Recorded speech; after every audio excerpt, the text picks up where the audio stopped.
All right, so this presentation is called Heterotopias and the SHINee Cinematic Universe, and I fully have lost my mind since Key's comeback teasers, and I wanted to make this nice long presentation theorizing some themes and parallels of the SHINee universe. For this, I'm starting with She Is by Junghyun, and I'm gonna infer some things about what we might see in Hate That. Honestly, if I continued digging earlier in SHINee's music videos, this presentation would be like a million years long, so I'm only gonna be focusing on this kind of shorter time period. So, some recurring themes in SHINee's music videos during this time period are transit, outer space, earth, and underwater, heterotopias and reality, clones, copies, and parallels. I'm going to go through each video I've gathered and point out places where these themes can be found and my interpretations of some of them. I don't have interpretations of some of these themes mostly because I have no idea what the heck they mean, but as a note, this is just my own perception and thoughts of how these worlds are connected and is likely not fact. I just wanted to share kind of the joy that I had while exploring the music videos and what things got me really excited. And also, if you don't know what the heck a heterotopia is, don't worry, I'll get there. But before I get there, I just want to get started with Junghyun. So She Is gloriously surreal in every way. The colors, the set, the uncanny actions and movements of the dancers and actors, everything is just off and weird and doesn't seem real. Everything exists within 90 degrees of each other, so everything is only straight lines and right angles. The set looks like something in the corner of a theme park. I don't know if you guys know what I'm talking about, where they have like the different sections of theme parks that have a different like theme about them, and there's usually like these flat 2D buildings. So that's kind of what this reminds me of. And there's also a ton of weird, nonsensical scenes and what we call meta spaces. So a meta space is basically just a space within a space. So in here, Junghyun is looking at a map of his, universe within the walls of the music video. He's also contained within a booth and performing mundane and absurd tasks. Eventually, the booth gets literally turned upside down, and then even later on in the music video, completely destroyed. So Junghyun is breaking free from a confined space, but still exists within this She Is world. We're unsure if it's reality or entirely fake, almost like a toy city that a child builds during playtime, like if you guys remember Legos and things like that. I really think that this is a huge component of how fake reality for Don't Call Me began, and I think Key is likely the person who pushed for it to continue where Junghyun started. I know I just said a mouthful, but to help you guys understand where I'm pulling ideas from, I wanted to define some things. So I'm in no way a Michel Foucault stan. I actually hated his work in college, and it made me really mad. So imagine my surprise when I was pulling Foucault shit out of my ass for this presentation.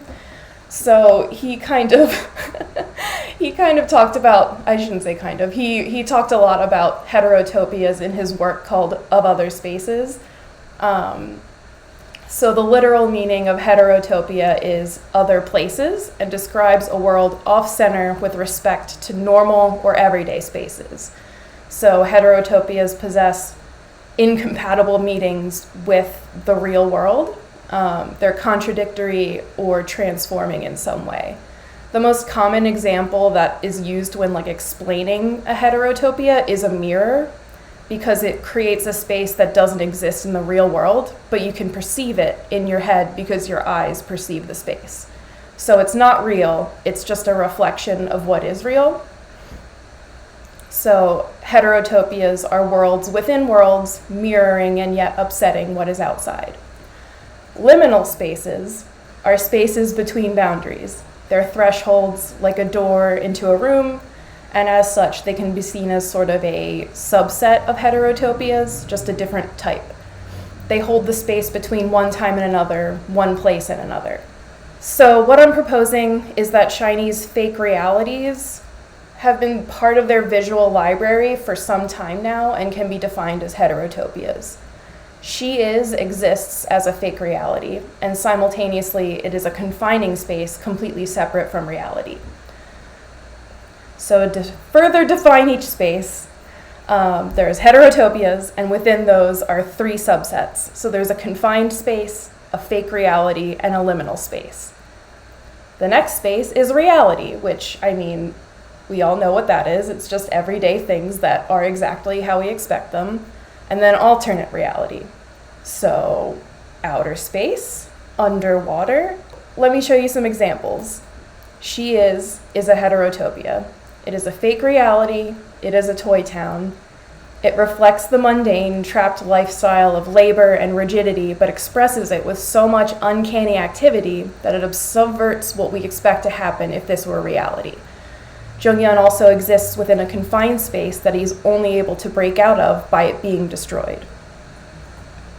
The Story of Light does a wonderful job using spaces to show a narrative between music videos. So in Good Evening, there is a confined space that they're trapped in. There are familiar objects within this space, but none of it makes sense together. It is another heterotopia. It is a place where they seem to be trapped, and there's no real purpose to these spaces. Once they're able to escape back to reality, they are free and roaming through a forest, and there they encounter a liminal space, which is the well, that works as the pathway to the next music video. And then the next music video is I Want You. So most of the music video for I Want You, they're like flying through space and the sky and all of that stuff, and it's completely bananas and so cute and funny, but I think it's possible that this exists within an alternate reality, and one specifically shown because it continues the narrative starting with Key's solo.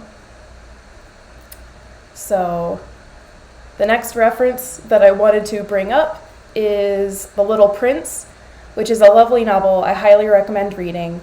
It's actually on Jungyeon's list of books to read too. Without giving too much away of the story, it's about a crash-landed narrator that meets a blonde, curly-haired prince who is foreign to Earth and his home is an asteroid. In this story exists many other worlds and planets, all of which the Little Prince is aware of and tells tales about. And there's also, on the Little Prince's home asteroid, a little rose that he really loves and appreciates. For Key's solo work, he begins the music video in a space that looks suspiciously similar to She Is, in the way that She Is dealt with construction. Forever Yours deals with mechanical. They're both mundane, but also uncanny and fake. There's even like bright red toolboxes and shelves in both music videos if you pay attention to the background. He is then transported into space and goes on an adventure of sorts, almost like The Little Prince. And also, I do think that visually, this part of the music video, where he's traveling through space, there's multiple keys and things like that, is very visually similar to the I Want You music video. So they could exist in the same universe. And there's also, like I said, a bunch of different key characters that show up. And he eventually lands back in a more desolate, rundown world that has more familiar objects to what we know, so stop signs, road markings, that kind of thing. And also, I think a bunch of busted down cars, too. So, what is reality? Is the mundane, cartoonish world we are introduced to in the beginning reality? Or does he break the confines of this world to search for a new one?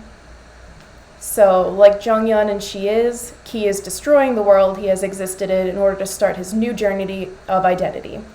Taemin did the same thing with Never Gonna Dance Again. And at the end of the video, he lands in a realistic desert, much like the narrator of The Little Prince does. Most of the music video for One of Those Nights takes place in like strange settings that seem out of time. So whether it's a restaurant or a living room, time behaves differently in these spaces, and we travel between them on a subway or train, whatever you want to call this vehicle. Some of the scenes can be interpreted as the passage of time being flattened. He's trapped in this room over the course of time, but we're seeing it all at once. The lyrics even allude to the space where he was left. So the lyric, "I can't be in this space where you left me," but he's stuck in this space for a very long time. We also see some short scenes of Key in the ocean from sunset to nighttime. The beach and the forest seems to be two of the only places where time runs normally in these music videos. Everywhere else, the light situation changes rapidly as we shift through different times. So we kind of like see the sun rising and setting really quickly, or switching between sunset and daytime really quickly. And those are the only places, like the forest and the beach are the only two places where it seems like time either stands still or moves at a normal pace. Therefore, the heterotopia is the space referenced in the lyrics. He's trapped in this confined space and unable to leave. The train/subway is the liminal space between where he is trapped and where he's going. And also on this train, I want to point out that the colors of the train are orange and teal, which is kind of important to me, and I'll explain why later. And then the reality being the beach and the forest, where he's completely alone and time runs true. So I Wanna Be is something that feels a bit larger in scale than the previous two music videos.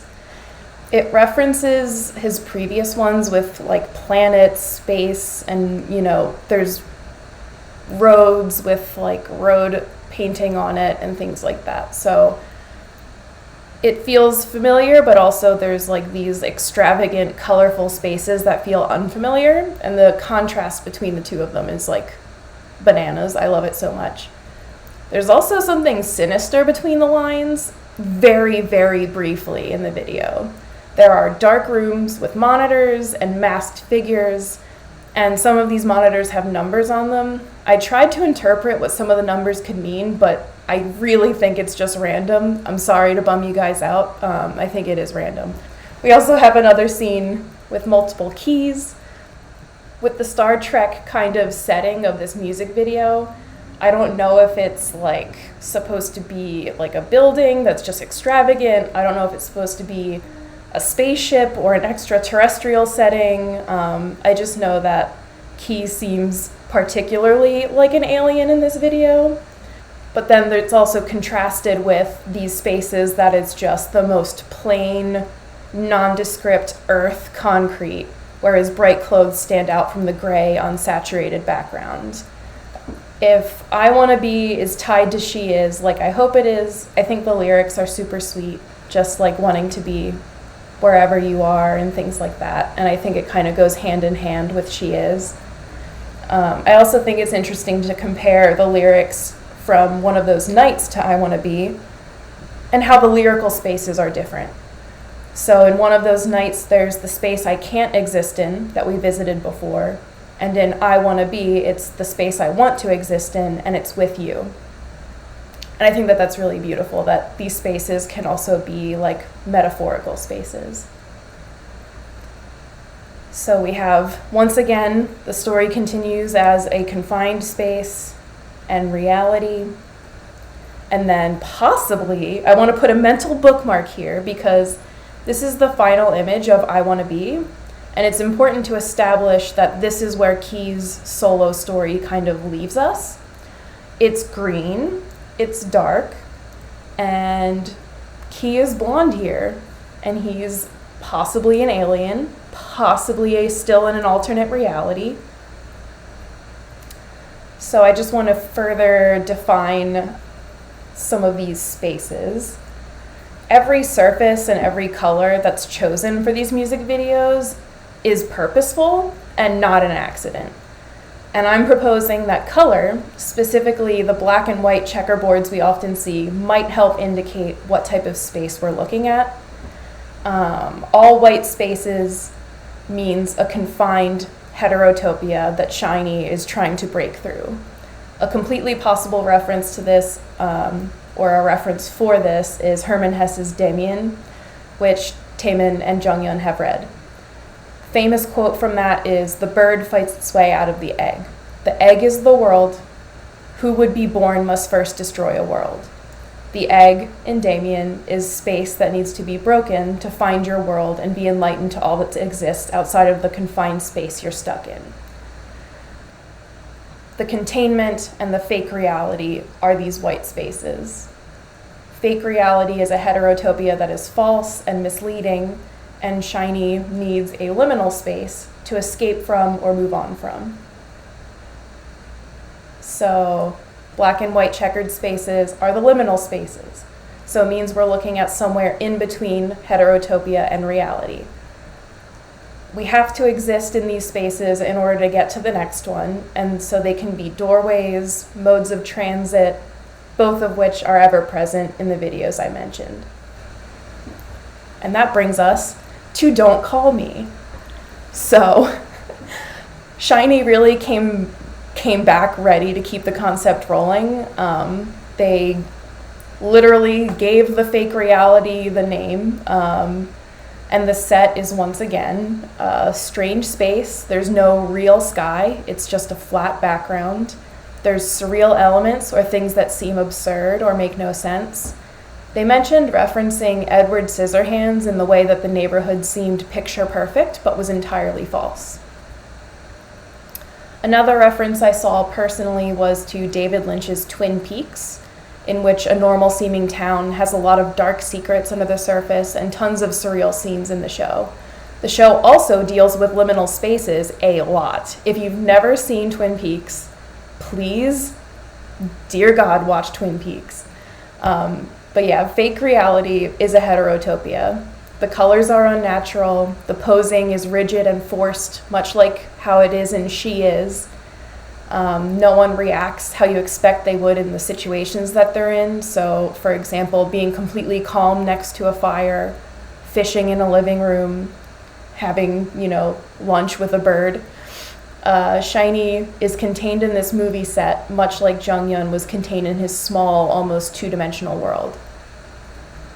On these sheets are two options: call me and don't call me. So they're showing us here that there's reality, fake reality, call me, don't call me. And also, I want to point out that there's a missing fish. I just want to point it out for now. So, for the Don't Call Me music video, there is a booth, and there is a broken booth.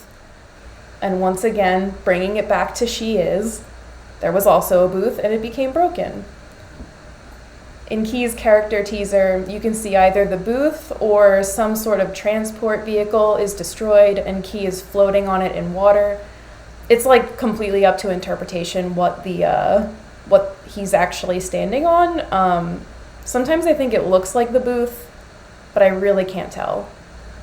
I'm not sure. I like to think that it's the booth, but it could also be like a bus or something. There's tons of references to water in this music video between Key and Onyu, and it very well could just be hinting at Atlantis, or it could be correlating underwater as an alternate universe from reality or from the heterotopia.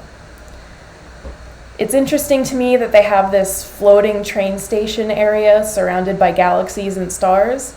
Train stations are liminal spaces because they connect two different worlds. What two worlds is this train station connecting? Something important I want to point out here is the use of black and white checkerboard.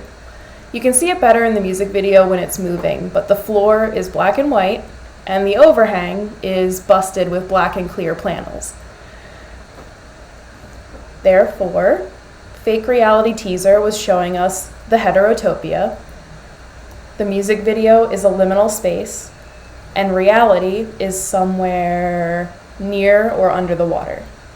Another instance where we're forced to decide which Key is real and which is not by the accompanying screen. So here we see the feathered Key, and he's in the liminal space. If you can see, kind of the space that he's existing in has the black and white checkerboard, and then the screen has water, and that's, in all possibility, the window to reality. So something I find extremely cool is how very key-y the Atlantis music video is. He brought back some of the styling vibes from View. The benches in this store remind me of the train seats that are in the train of one of those nights, and the colors match as well, orange and teal. And then there's another black and white checkerboard floor here, and the ceiling has like white square light panels that I can show you in another slide. Here we see two Taymans. Once again, I don't really know what the duplicate SHINee boys could mean. Someone smarter than me can figure it out, but for now I have no idea. I just wanted to point out that there's two of them. And there's also a connection between Don't Call Me and Atlantis' universes, a missing fish. So this same poster and the same fish in question exist in both worlds. Interesting. And there's also a traffic light and a fire hydrant inside of the Atlantis store, which makes you think, is this really a store or is it something else? What I'm proposing is that it is a heterotopia with undefined logic. So they begin in a confined space, and they're wearing their little adventure princely outfits, and then they move on to a liminal space. And here you can see that both the floor and the skylight are black and white checkers, essentially. The store is not actually just a store, it's just a pathway between two spaces. And the alternate reality is underwater. So Superstar, in my opinion, is a continuation of the fake reality concept from Don't Call Me. The sets look so similar and both have the uncanny feeling like a movie set with fake backgrounds or just that weird fake corner in a theme park. Something to pay attention to in this music video is the lighting being unnatural and almost eerie. When the lighting changes, you can see that the clouds are reactive to UV light, so they glow in a strange way. And then also the curtains upstairs change color to blue, and like behind the house is illuminated, but not the front of the house. It just provides like a strange, unnerving feeling where there seems to be something under the surface that's unfamiliar. I'm gonna go back here where you can see that the curtains are, it looks like sheer, and you can see like the orange wall behind it, so you can tell that literally that top part of the house is two-dimensional. And then here the lighting changes and the curtains look opaque because they're being lit from the front, and so they're blue. So very bizarre, this weird 2D house and this fence and this strange painted sky. And then this image is actually from the Don't Call Me teaser, but fits 100% visually with the nighttime Superstar set. And then we're gonna bring back meta spaces. So a space within a space, a dream within a dream, just like Jong-Yun looking at the diagram of his tiny world in She Is, spaces within spaces exist in Superstar. At some point, Minho is playing as himself in a video game on a phone, or like on like a little handheld gaming device, and then Taemin is playing on a DDR-like machine as SHINee. So SHINee exists on a screen inside of a fake reality. What does it mean when there's another fake reality within the already fake reality? So there's the fake reality that is Superstar, and then an even less real space is a contained space, almost like shutting SHINee away until next time. I'm not going to go too deep here because I know that this PowerPoint's not about Taemin, but he's stuck in, I'm sorry, but the same language is present in this music video. So there's a confined space and a fake reality, and there's literally a white grid on the top of the ceiling. There's a confined space, and then Taemin is literally wearing the liminal colors. A liminal space. And then reality. Is this the reality that you guys wanted? So, what does that mean for Hate That? So, what does it mean for Key's new album? Based on discussions on SHINee Chord and on Twitter, we realized that there's a title connection between She Is and Hate That. So, looking also at the aesthetics of Face / I Wanna Be and all of that, and Key's previous videos, and keeping in mind the correlations that we talked about earlier in the presentation, we can kind of imply that Hate That might be a more realistic concept, or maybe something darker than where he left off with I Wanna Be. And if you look at the tweet all the way on the right, talking about how, you know, this chapter 2 is maybe less fantastical and more dark, which it might not be. We still don't know. And another thing I wanted to mention is that I've gone like a really long time not digging deep into the characters that Key is playing in each of his music videos. And that's like, I feel like I really have been missing out, because there's like a connection and a narrative between these different Keys, and I really want to hear more about the characters he's playing in these music videos. And if we get like a protagonist like V-Live for Key, I would be so happy. So another thing I want to bring up again is The Little Prince, and I think that the references are on purpose. Key is a curly blonde standing alone atop what could be an asteroid, just like the Little Prince. I also think that a dark, realistic space with ground and water is purposeful in enforcing the concept that this is not the same space as I Wanna Be. And if it is indeed referencing the Little Prince on his asteroid, I couldn't part without mentioning Taemin's Back to You VCR, which is based on the Little Prince. I won't go super far into the comparison because, once again, this is not a Taemin PowerPoint, but I really hope that these worlds are connected. I'm also super interested in like the noir-esque photos of Key and Taeyeon. They look like melancholic movie stars, and I'm really excited to see what happens in the music video. And one more Little Prince thought is that in the latest teaser picture, Taeyeon is dressed in red and has rosy pink hair, which would fit kind of if she was a human rose, which there is a rose character in The Little Prince. So Key is taking us somewhere. I'm so excited to find out where. I hope it's like dark and powerful, maybe a little bit spicy, but truly, I could be completely wrong about this, but if I am wrong, that's okay too. I'll eat whatever Keebum feeds me and be happy. I don't care.